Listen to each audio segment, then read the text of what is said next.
Iran ইসরায়েলের যুদ্ধের পরিপ্রেক্ষিতে সাধারণ মুসলিম হিসেবে আমাদের করণীয় কি?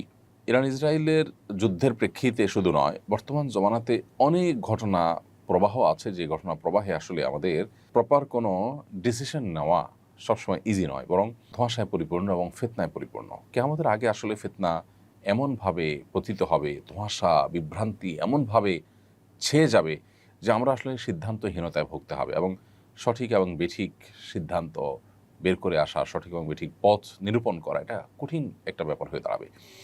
ইরান ইসরায়েল যুদ্ধের ক্ষেত্রে ব্যাপারটা অত জটিল না হলেও একেবারে সহজও নয়। একদিকে আমরা জানি যে ইরান, তারা আমাদের কেবলাকে কেবলা মানে, আমাদের রসুলকে রসুল মানে ইরানের শিয়ারা।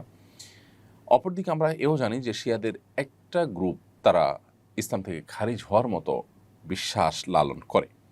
যদিও শিয়াদের মধ্যে আর অনেক গ্রুপ আছে, যারা অনেকেই আছেন যে ইসলাম থেকে খারিজ হওয়ার মতো বিশ্বাস লালন না করলেও ভয়াবহ বিদায়াতে তারা লিপ্ত এবং সুস্পষ্ট বিভ্রান্তি এবং গোমরাহিতে তারা আছে।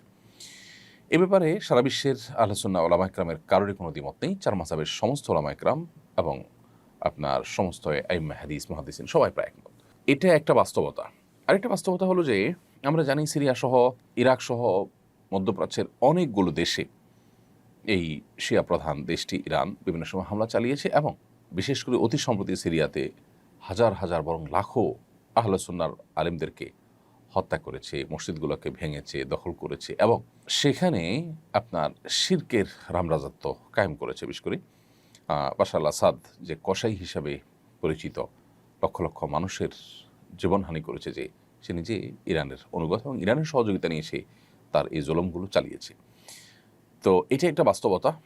আবার ইহুদি রাষ্ট্রটির যে জুলুম দীর্ঘকাল পর্যন্ত ফিলিস্তিন সহ গোটা মুসলিম বিশ্বের বিরুদ্ধে যে ভয়াবহ এবং সবচেয়ে খুল্লম খোলা শত্রুতায় লিপ্ত, এটা তো আজকে নতুন নয়। এবং কোরআন কারীমে আল্লাহ বলেছেন, লা তাজিদান্না আশাদ্দান নাসি আদাওয়াতান লিল্লাযিনা আমানুল ইয়াহুদ, ঈমানদারদের সবচেয়ে বেশি কঠোর শত্রুতা করতে দেখবেন ইহুদিদেরকে, হে রাসূল, এবং এরপরে যারা মুশরিক তাদেরকে। আজও আমরা দেখছি যে আমাদের পার্শ্ববর্তী দেশের মুশরিক দেশ এবং এই ইহুদি দেশ, উভয় দেশ পৃথিবীর যে কোনো প্রান্তে মুসলমানদের বিরুদ্ধে তারা ঐক্যবদ্ধ এবং সবচেয়ে বেশি সোচ্চার। তো এই জন্য যারা আমাদের আহলে কেবলা নয়, সেই ইহুদিদেরকে এক সাইডে রাখলে অবশ্যই শিয়ারা, যারা আমাদের কেবলাকে কেবলা মানেন, যাদের সাথে আমাদের অনেক দিক থেকে মিল আছে, তারা আমাদের সন্দেহাতীতভাবে আমাদের বহু কাছাকাছি, সেই জায়গা থেকে তাদের প্রতি আমাদের সিম্প্যাথি, তাদের প্রতি আমাদের সমর্থন থাকার কথা সূরা রুমের মূলনীতির আলোকে।